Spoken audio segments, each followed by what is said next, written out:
بولیں، یہ صحابہ نے بولا اور خطا کا لفظ بولا اور اللہ کے نبی کی طرف انتساب کیا، لگاؤ گے فتویٰ؟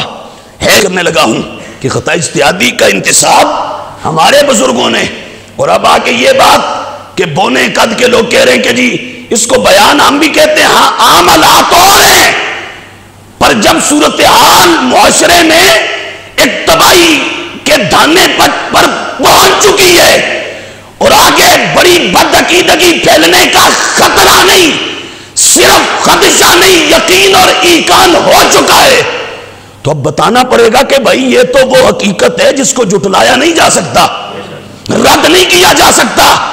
کرو گے تو اسلام کا 1400 سالہ سٹرکچر زمین بوس ہو جائے گا، اسلام کی پوری عمارت تباہ ہو جائے گی، اسلام کی پوری بلڈنگ زمین پہ دھڑام ہو جائے گی، بچے گا ہی کچھ نہیں۔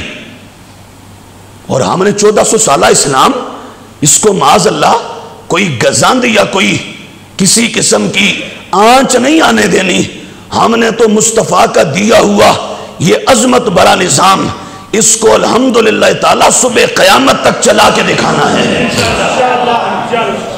تو خطا اجتہادی کا انتساب نسبت کرنا، خطا اجتہادی بولنا، خطا اجتہادی لکھنا، خطا اجتہادی کہنا، خطا اجتہادی کو تحریر کرنا، تقریر کرنا، یہ سب اہل سنت کی کتابوں میں موجود ہے۔ کس کے لیے؟ اللہ کے نبیوں کے لیے۔ تو جو چیز نبیوں کے لیے بولی جائے، بتاؤ وہ بھی توہین کرتی ہے؟ کہو تو صحیح، جو شے اللہ کے نبیوں کے لیے بولی جائے تو وہ بھی توہین کرتی ہے؟ کس کس نے بولا، کس کس نے کہا؟ تو یہ ہمارے پاس موجود ہے اس وقت کتاب، اس کا نام ہے تفسیر مظہری، اور یہ ہے عربی میں، اور لکھنے والے ہیں قاضی محمد ثناء اللہ پانی پتی مظہری نقشبندی رحمت اللہ تعالی علیہ۔ یہ آج تحریک رجوع کا جو قافلہ لے کے چل رہے ہیں ان میں اکثر نقشبندی ہیں، میں ان سے کہتا ہوں یہ نقشبندیوں کا امام ہوا ہے، یہ پڑھو تو صحیح لکھتا کیا ہے۔ سیدہ پاک کے حوالے سے اگر کوئی بول دے تو اس پر گستاخی کے فتوے داغنے والوں، سیدہ پاک کی کروڑوں شانیں ہیں، اربوں شانیں ہیں، خربوں شانیں ہیں، سیدہ کی انگنت لاتعداد بے شمار شانیں ہیں، پر سیدہ فاطمہ زہرا رضی اللہ تعالیٰ عنہا نبیہ نہیں ہیں، وہ نبی نہیں ہے، وہ نبی کے اہل بیت میں سے ہیں، اور میں جو دکھانے لگا ہوں یہ بات ہے اللہ کے نبی کے بارے میں۔ صحابہ اہل بیت نیچے ہیں، مقام الوہیت اللہ کے مقام کے بعد سب سے اونچا مقام ہے مقام نبوت اور رسالت، مقام نبی، اور نبی کے مقام سے پھر صحابہ اہل بیت کا مقام نیچے ہے۔ تو جب وہ اوپر والے لوگ عظمتوں والے، بلکہ عظمتوں کی دنیا کے کمالات، دب کے آواز ہے سبحان اللہ، میں بات اور واضح کر دوں اور کھول دوں، ایک بات ذہن میں اچھی طرح بسا لو، فٹ کر لو، انسانیت کی اور انسانیت کی معراج کا نام مقام نبوت اور رسالت ہے۔ انسان کی معراج کا نام مقام نبوت اور رسالت ہے، اس سے اوپر انسان کا کوئی مقام نہیں ہے، کوئی منصب یہ اینڈ ہے، اس سے اوپر خدا کا مقام، مقام الوہیت، مقام توحید ہے۔ تو میں مقام نبوت کے لحاظ سے یہ دکھانے لگا ہوں، جب وہاں گستاخی نہیں، وہاں بے ادبی نہیں، وہاں توہین نہیں، وہاں اہانت نہیں، وہاں گستاخی نہیں، وہاں انسلٹ نہیں، تو پھر جو ان سے نیچے ہیں ان کے لیے کبھی بھی توہین نہیں، کبھی بھی توہین نہیں۔ یہ ہے تفسیر مظہری، لگاؤ فتویٰ اگر لگا سکتے ہو کہ جی نہیں کہنا، نہیں بولنا، نہیں لکھنا، اور اس کا ذکر نہیں کرنا، یہ بیان نہیں دینا۔ میں نے کہا اچھا ہم تو بہت چھوٹے ہیں، یہ قاضی صاحب لکھ رہے ہیں تفسیر مظہری کی پہلی جلد، لکھ کس کے بارے میں؟ اللہ کے نبی جو دنیا میں آنے کے لحاظ سے سب سے پہلے نبی ہوئے، جن کا نام ہے جناب ابو البشر سیدنا آدم علیہ نبینا علیہ السلام. ان کے بارے میں لکھ رہے ہیں، کیا لکھتے ہیں؟ کہتے ہیں فعلہ بسبب خطأ فی اجتہادہ حیث ظن النہی للتنزیہ. کہ وہ جناب آدم نے جو دانا کھا لیا تھا نا، وہ خطا اجتہادی کی وجہ سے کھایا تھا. کس کی وجہ سے؟ لگاؤ پھر یہاں فتویٰ اور کہو یہ 10 جلدوں میں تفسیر مظہری ہمارے پاس موجود ہے، اور صرف ایک یہ کتاب ان کی نہیں ہے، درجن اور کتابوں کے مصنف ہیں. یہ تفسیر مظہری قاضی ثناء اللہ پانی پتی مظہری نقشبندی حنفی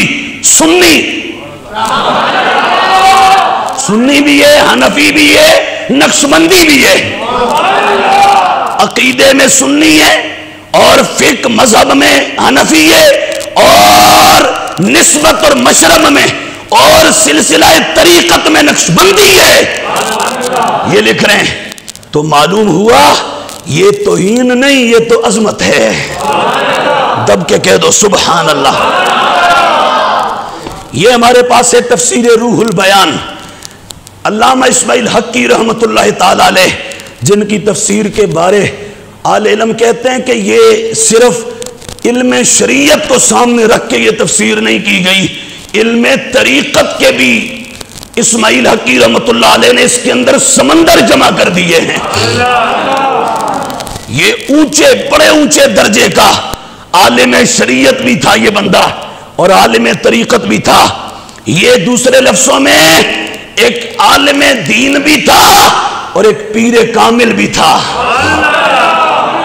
انہوں نے یہ پہلی جلد تفسیر روح البیان کی، اس کے اندر جناب آدم علیہ السلام کے بارے میں لکھا اور مطلق خطا لکھا. آج کہتے ہیں نہیں، وہ پہلے شروع میں تو بات مطلق خطا کی ہوئی تھی، پھر آگے تشریحیں کر رہے ہیں کہ خطا اجتہادی. تو میں نے کہا عقل کے کورو، علم کی لگتا ہے تمہیں ہوا بھی نہیں لگی، کبھی تم اس دنیا میں آئے بھی نہیں، کبھی تمہیں یہاں کا وزٹ بھی نصیب نہیں ہوا، پڑھنا تو درکنار. اللہ کے بندہ، نبیوں صحابہ اہل بیت اور امت کے پاکوں کے لیے جب بھی خطا کا لفظ آئے گا تو مراد وہاں خود بخود خطا اجتہادی ہوگی. کیا مراد ہوگی؟ خطا اجتہادی مراد ہوگی. کیوں؟ خطا معصیت اور خطا منکر جو گناہ ہوتی ہے وہ تو ہم بول ہی، وہ سوچ ہی نہیں سکتے. تو ابھی آئے انہوں نے مطلق خطا بولا. کیسے؟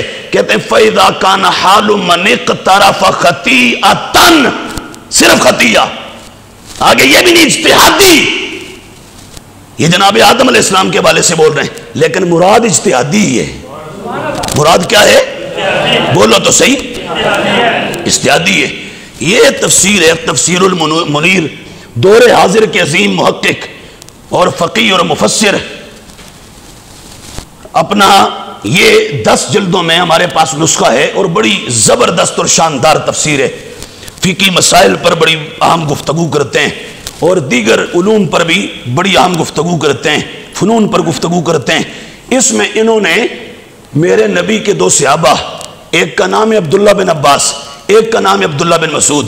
عبداللہ بن عباس وہ جن کے بارے میں میرے نبی نے کہا تھا مولا اس کو قرآن کا اور قرآن کی تفسیر کا علم عطا فرما دے. اور پھر کتنا ملا؟ پھر اتنا ملا کہ ان کا نام ہی پڑ گیا مفسر بارگاہ مصطفیٰ. میرے نبی کے دربار میں قرآن کی تفسیر کرنے والا ہاں. اور ان کا نام پڑ گیا حبر الامہ، مصطفیٰ کی امت کا علامہ. کیا؟ حضور کی امت کا علامہ. دب کے بولو، حضور کی امت کا علامہ. اب یہ دونوں حضرت عبداللہ بن عباس اور دوسرے عبداللہ بن مسعود وہ کون ہیں؟ وہ ہیں جن کے بارے میرے نبی نے کہا تھا کہ یہ تو علم کا پیکر ہے پورا. اور یہ چلے گئے تھے حضرت فاروق اعظم کے زمانے میں کوفے میں. حضرت فاروق اعظم نے بھیج دیا تھا جا کے کوفہ فتح ہو گیا، وہاں جا کے کہا علم پڑھاؤ. یہ وہاں پڑھاتے رہے. تو جب مولا علی کا دور آیا نا، مولا علی آپ نے دارالخلافہ کوفے کو بنایا. جب مولا علی وہاں تشریف لائے، دیکھا تو جدھر مولا علی دیکھتے ہیں ادھر ہی علم کی محفلیں لگی ہیں، تولیاں لگی. مولا علی نے جب دیکھا نا تو علی نے دیکھ کے فوراً پتہ ہے کیا دعا دی؟ علی نے کہا اللہ ابن مسعود پر رحم کرے، اس نے تو کوفے کو علم سے بھر کے رکھ دیا ہے۔ یہ وہ دو صحابہ ہیں، یہ بول رہے ہیں یار گستاخی کدھر کدھر لے کے جاؤ گے؟ آج کے میرے جیسے کمزور کسی یتیم پر تو تم، جس کے آگے پیچھے کوئی لاؤ لشکر نہیں ہے، کمزور بیچارہ معاشرے کا پسا ہوا، جس کے پاس کوئی اتھارٹی نہیں، کوئی ایوان نہیں، کوئی قلمدان نہیں، کوئی چابی نہیں، کہ جس کے پاس کوئی اپنا تھوڑا نہیں، جس کے پاس کوئی وکیل نہیں، عدالت نہیں، جج نہیں، ادارہ نہیں، کوئی طاقت نہیں، پاور نہیں، میرے اوپر تو چڑھائی کر دو گے آسان ہے، پر یہ صحابہ پر بھی کر دو گے، اے ہمت۔ عبداللہ بن مسعود اور عبداللہ بن عباس دونوں نے کیا کہا؟ کہتے ہیں اِنَّا حَبَّ الْكَلَامِ إِلَى اللَّهِ تَعَالَى مَا قَالَهُ أَبُونَا آدم حِينَ اقْتَرَفَ الْخَطِيَّةَ، کا سب سے اچھا کلام وہ ہے جو ہمارے بابا آدم نے اپنے لبوں پہ لایا تھا، بولا تھا، کب؟ کہ جب انہوں نے خطا کا ارتکاب کیا تھا۔ اب یہ صحابہ کہہ رہے ہیں، عبداللہ بن عباس، عبداللہ بن مسعود، اللہ کے نبی کے بارے، اور یہاں پر اجتہادی کا لفظ بھی نہیں، مطلق تو لگا سکتے ہو فتویٰ عبداللہ بن عباس اور عبداللہ بن مسعود پر گستاخی کا، ہے ہمت تمہارے اندر دٹورا، ہے اتنی پاور صحابہ تک بولنے کی؟ ہم تو جو اس ممبر پہ آج بول رہے ہیں یہی کبھی کوفے کے ممبر سے بولا گیا تھا، یہی کبھی طیبہ نگر کی ہوا و فضاؤں میں صحابہ نے بولا تھا۔ ہم جو بول رہے ہیں یہ صحابہ نے بولا اور خطا کا لفظ بولا اور اللہ کے نبی کی طرف انتساب کیا، لگاؤ گے فتویٰ؟